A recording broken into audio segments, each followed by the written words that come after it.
आज की कहानी का नाम है मम्मी की जल समाधि। जहाज डूब रहा था। लोगों की चीखें सुनाई दे रही थी। चारों तरफ शोर था पानी का, जिसका एक ही मकसद था, आज जहाज को डुबो देने का। 15 दिन से विराट समुद्र की यात्रा पर था। बहुत विशाल जहाज, उसे समुद्र का राजा भी बोला जाता था। विराट का कप्तान को समझ नहीं आ रहा था जहाज डूब कैसे रहा है। एक लड़की जहाज में अजीब चीजें बोल रही थी। उसे कोई समुद्र में जल समाधि दे दे तो जहाज को छोड़ देगी। वो लगातार एक ही चीज बोल रही थी। वो कोई आम इंसान नहीं थी, जहाज की मालिक की बेटी थी।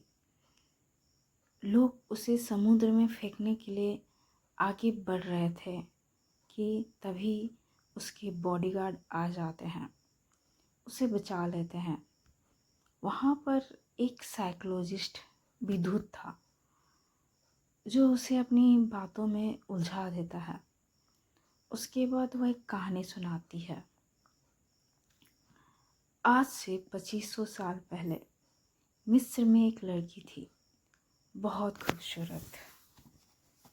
ऐसा कहा जाता था जिसके पास वो होगी वह दुनिया का सबसे शक्तिशाली इंसान बन जाएगा। उसे पाने के लिए मिस्र के सारे राजा आपस में लड़कर मारे गए। अंत में लोगों ने एक तरकीब निकाली, उसे मारकर मम्मी बना दिया जाए। मरने से पहले उसे सबके साथ सोने के लिए मजबूर किया गया और एक दिन उसे जहर पीने के लिए दिया गया और कहा गया कि उसे पी ले। अगर वह नहीं पिएगी तो उसके माँ बाप को मार दिया जाएगा। उसे मजबूरी में जहर पीना पड़ा। जब वो मर रही थी तो उसने सबको श्राप दिया था, सब मारे जाएंगे। मम्मी बनने के बाद उसे दुनिया की खूबसूरत मम्मी घोषित किया गया और एक पिरामिड में रखवा दिया गया। 2000 साल बाद ये जिसके साथ ये मम्मी रही उसे बर्बाद कर दिया। वो जिस म्यूजियम में रखी गई थी उसमें आग लग गई और आज यह जहाज में सबको डुबो देगी।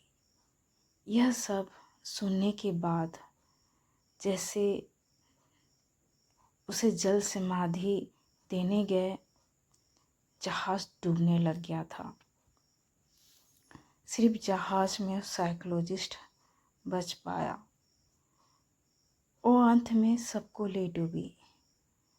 आज भी समुद्र में उसकी आत्मा भटकती है।